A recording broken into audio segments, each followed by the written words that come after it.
존 파이퍼 목사님이 쓰신 책 모험이 답이다라는 책을 보았습니다. 그 책에 이 모험에 대한 귀한 통찰력을 주고 있는 내용을 보게 되었는데 여러분들과 나누기를 원합니다.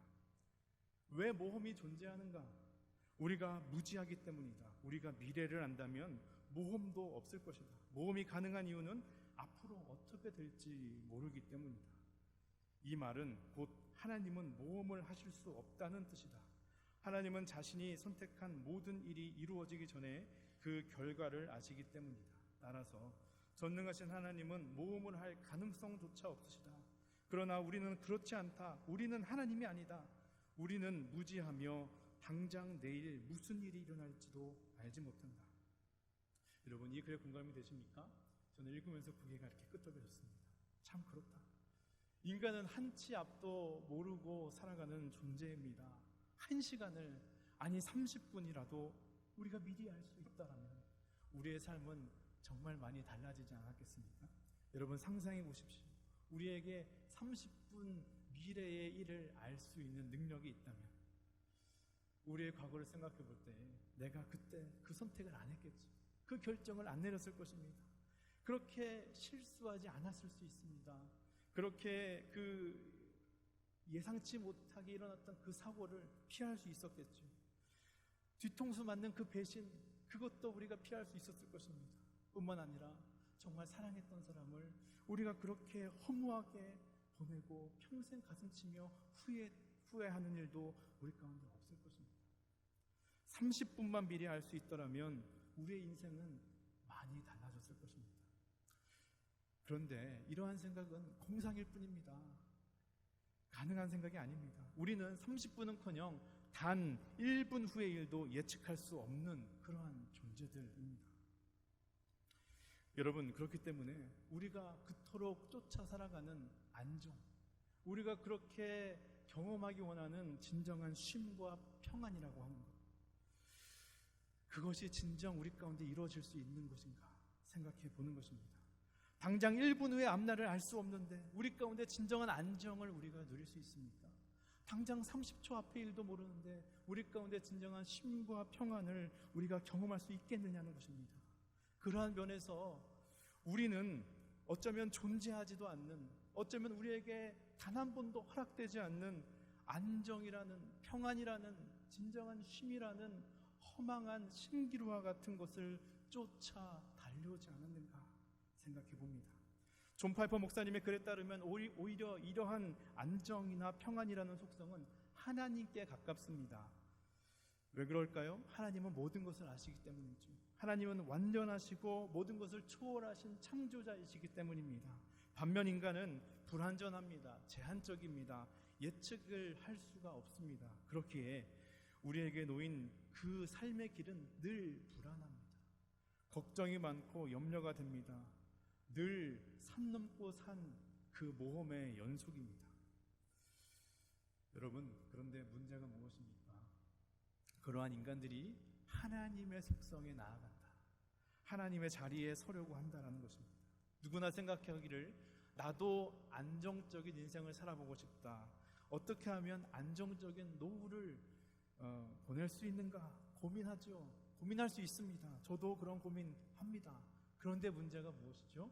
그러한 고민, 그러한 생각이 우리의 삶을 압도한다는 데 있습니다. 안정을 이루는 것이 인생의 목적이 됩니다. 그것들이 우리의 비즈니스로 혹은 자녀들로 혹은 어떠한 집착과 중독으로 투영되어 나타나는 것 아닙니까? 하나님께서 주신 사명을 따라 주님, 우리가 그 복음의 증인되어서 초가상관도 나는 괜찮습니다 하고 나아가도 모자랄 판인데, 하나님, 초가상관이요? 저 좀 그렇습니다. 초가상관은 좀 아닌 것 같습니다. 너무 볼품 없잖아요. 너무 안정적이지 않잖아요. 금방 넘어질 것 같아요. 저는 그런 곳에서는 살 수 없습니다. 우리가 점점 하나님이 아닌, 그 사명이 아닌 안정이 다른 데 있지 않습니다. 죄가 다른 데 있지 않습니다. 인간이 하나님의 자리에 서려고 하는 것, 그것이 교만이고 죄의 시작입니다. 여러분에게 하나님은 어떠한 분이십니까? 우리가 이 이민생활 가운데에 안정적인 생활을 하고 별 탈 없이 삶을 잘 살 수 있도록 보살펴 주시고 지켜 주시고 이끌어 주시는 분, 우리가 만약 하나님을 그러한 존재로 인식하고 있었다라고 한다면 우리도 모르는 사이에 안정이라고 하는 우상에 빠져 있다라는 증거가 될 수도 있습니다. 여러분, 모든 성경 가운데에 혹은 이 기독교의 역사 가운데에 하나님께 쓰임 받았던 모든 믿음의 사람들을 생각해 보십시오. 한 사람도 예외가 없습니다. 모든 사람들을 생각해 보십시오. 어떠한 공통점이 있습니까? 그들의 최우선순위에 결코 안정이 있지 않았습니다. 안정이 우선인 사람이 어떻게 본토 친척 아비 집을 떠나 하나님이 명하시는 그곳으로 나아갈 수가 있습니까? 본토 친척 아비 집은 익숙함의 상징이죠. 안정의 상징입니다.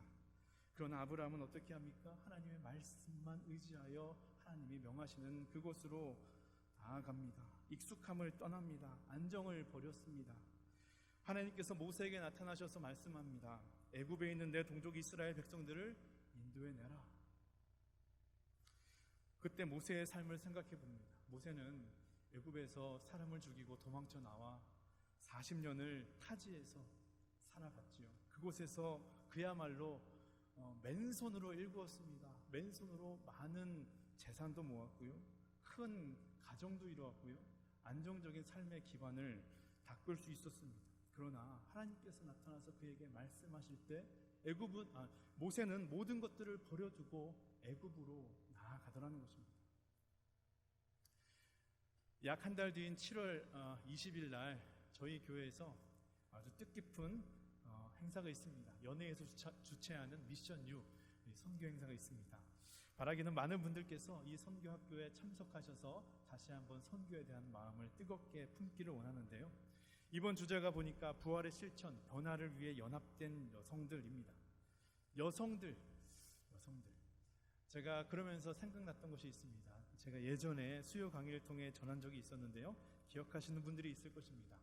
제가 문제를 하나 내겠습니다. 1884년부터 1945년까지 약 60년 동안 이 조선 땅 한국에 들어와서 선교를 했던 선교사들이 몇 명이나 될까?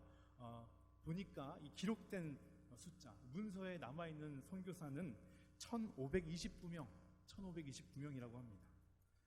문제는 이것입니다. 이 중에 여자 선교사는 몇 %나 되겠습니까? 여자 선교사 10%? 20% 될까요? 그렇지 않습니다.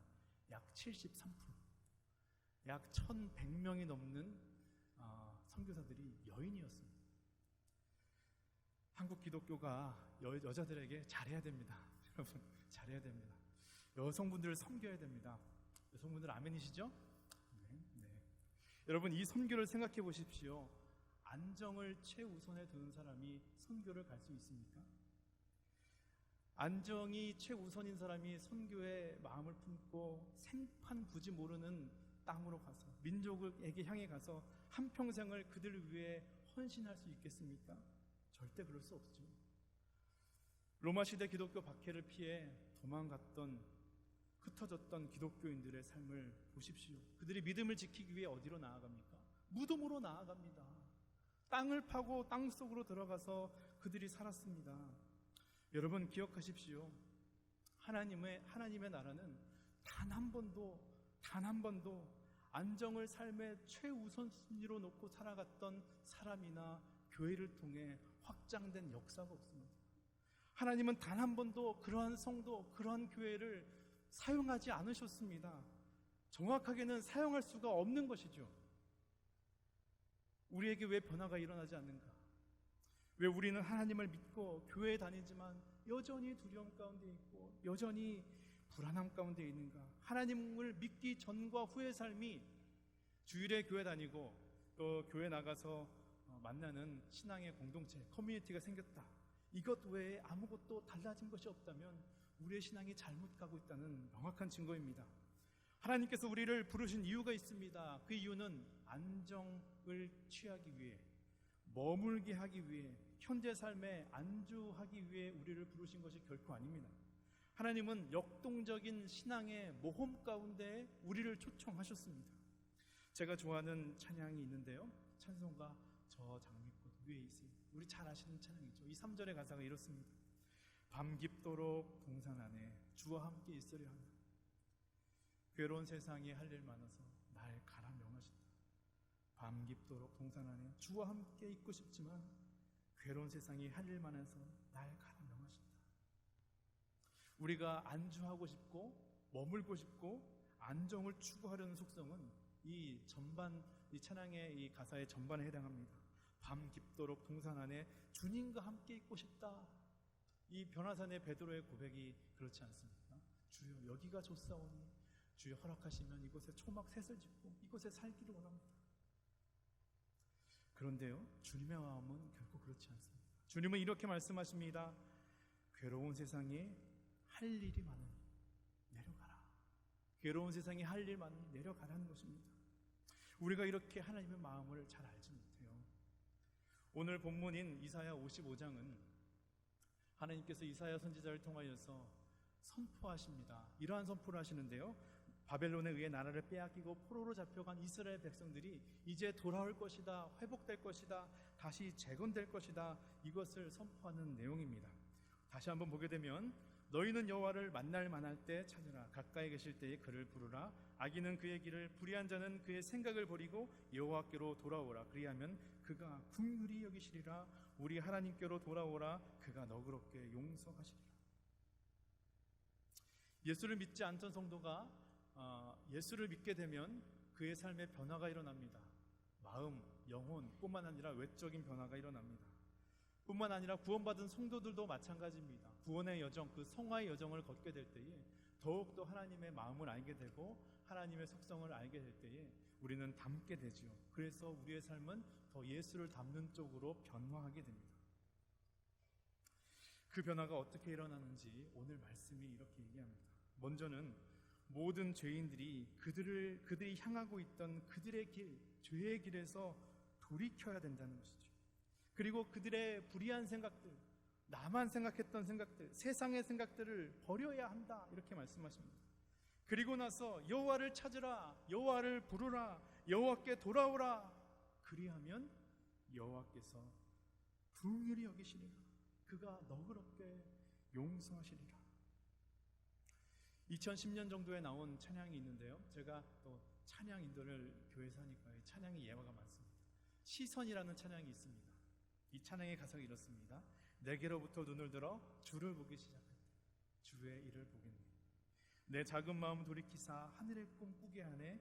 주님을 볼 때 모든 시선을 주님께 드리고 살아계신 하나님을 느낄 때 내 삶은 주의 역사가 되고 하나님이 일하기 시작합니다. 모든 시선을 주님께 드리고 살아계신 하나님을 느낄 때 내 삶은 주의 역사가 되고 하나님께서 일하기 시작합니다. 여러분, 우리 가운데 변화가 필요한데요, 그 변화가 언제 시작되는가?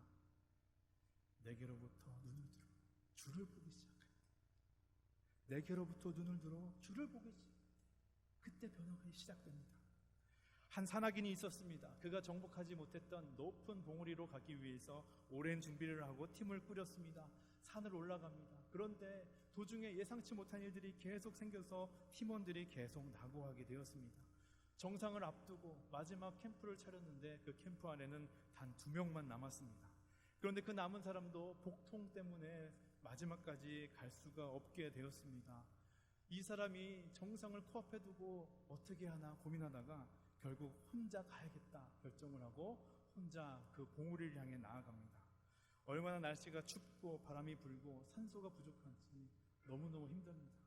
그 사람이 자칫 잘못하여서 미끄러지게 됩니다. 그래서 절벽으로 떨어지게 되는데 고정되어 있던 로프에 걸린 채 그의 안경, 고글도 함께 벗겨져서 사방이 희미하게 보입니다. 하나님을 믿던 크리스천이었던 그가 할 수 있는 것이라고는 하나님께 기도하는 것밖에 없었죠. 그가 기도합니다. 하나님, 이곳에 계시면 제 기도를 들으시면 저의 기도에 응답해 주십시오. 하나님, 저를 구원해 주십시오.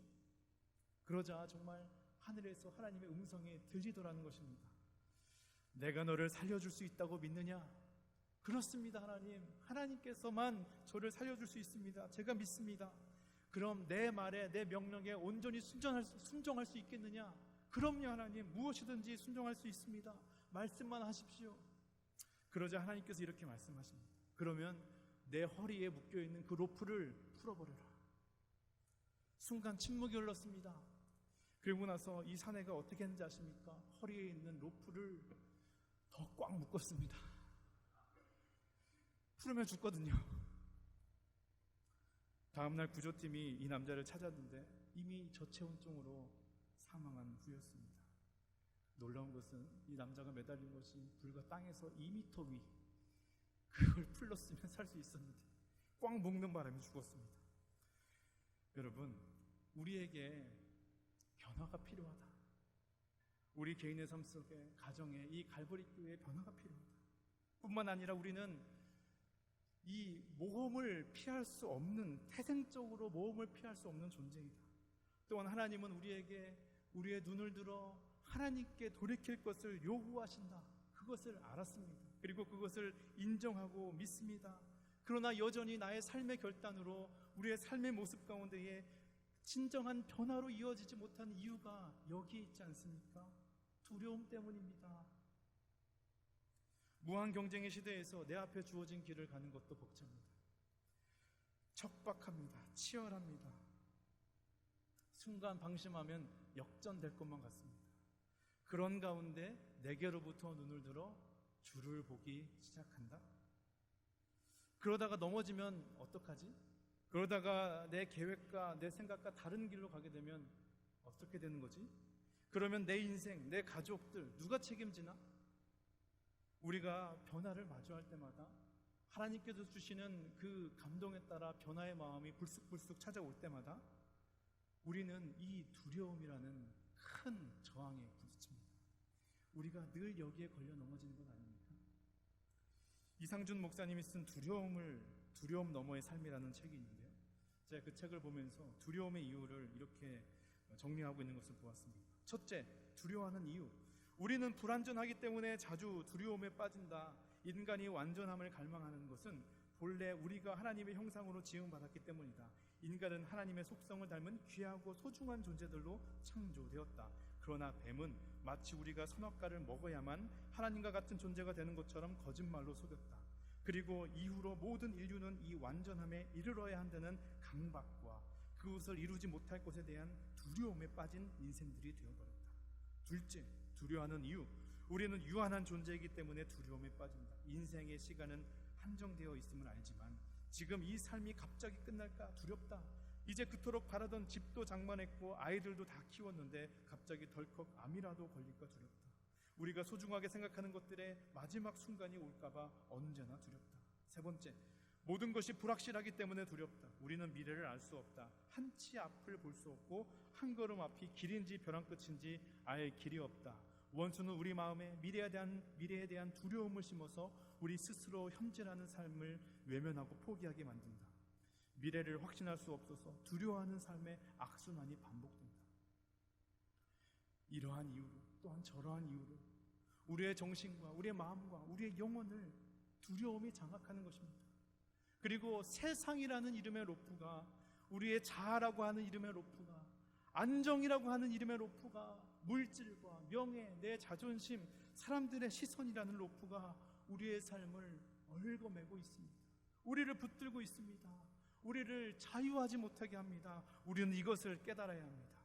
하나님은 여러 가지 방법으로 우리에게 선포하십니다. 그것을 끊어야 한다. 그것을 끊어야 산다. 그것으로부터 자유하는 것이 내가 너에게 원하는 길이다. 그러나 우리가 그러한 하나님 앞에 보이는 반응은 무엇입니까?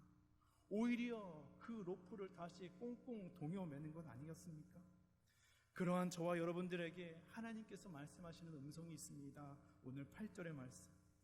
이는 내 생각이 너희의 생각과 다르며 내 길은 너희의 길과 다름이니라. 여호와의 말씀이니라. 이는 하늘이 땅보다 높음같이 내 길은 너희의 길보다 높으며 내 생각은 너희의 생각보다 높음이니라.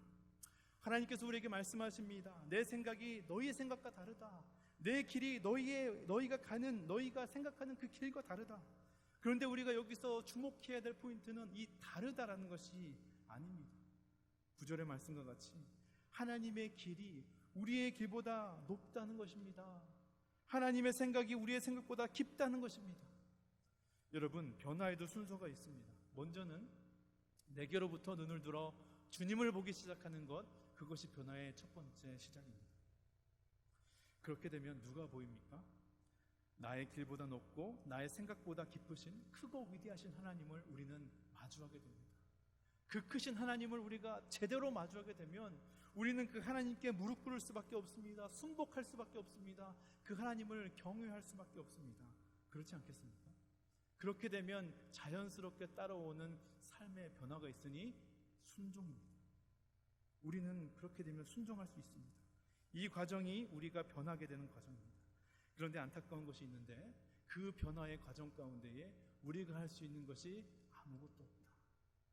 우리의 힘과 능력으로 그 변화를 이룰 수 없다는 것이죠.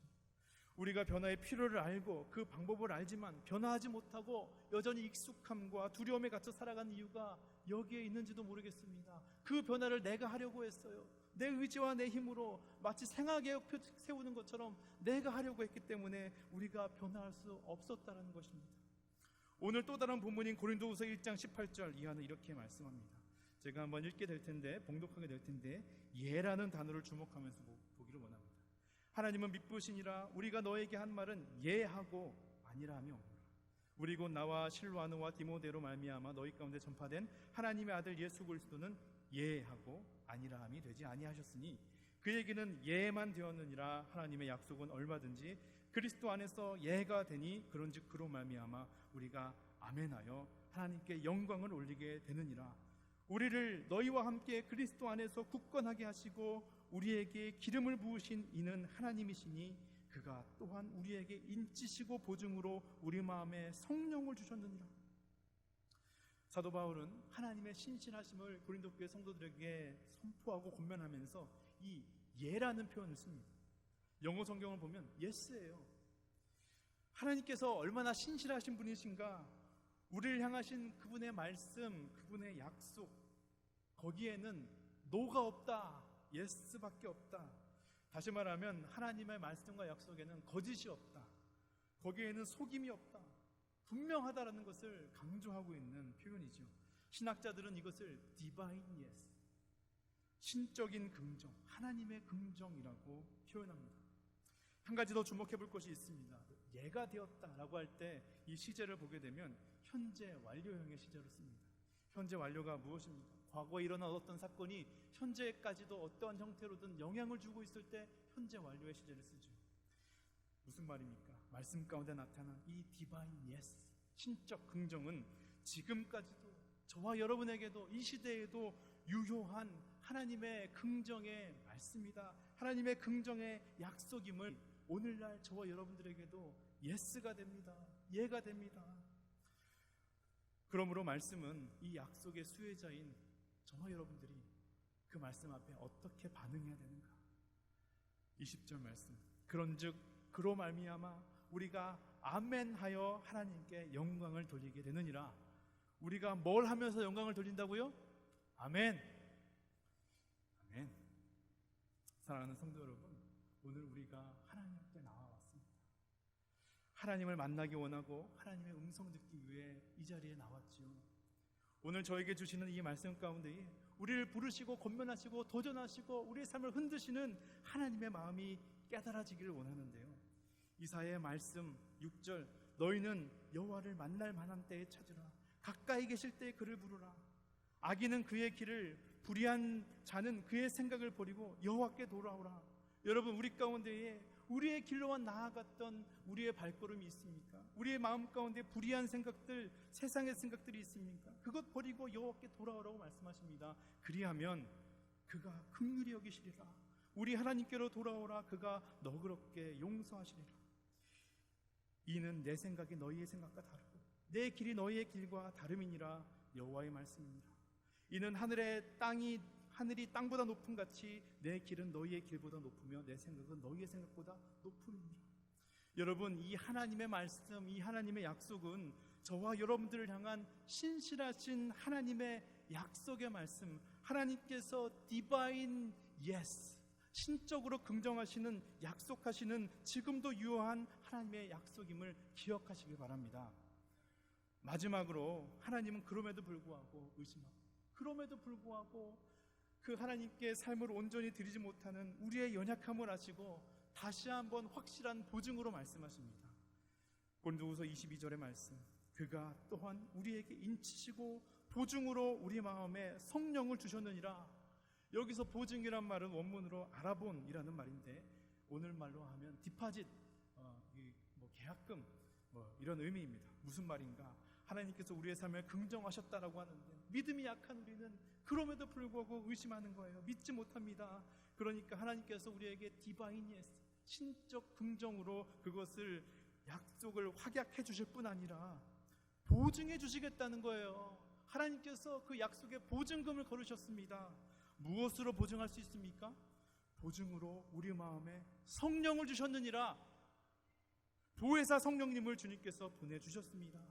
그 성령님께서 늘 우리와 함께 계시사 우리가 의심할 때마다, 우리가 다른 길로 나아갈 때마다 우리를 가르치시고 깨닫게 하시고 인도하시며 하나님의 약속의 말씀을 굳게 믿게 하심을 여러분들 믿으시길 바랍니다.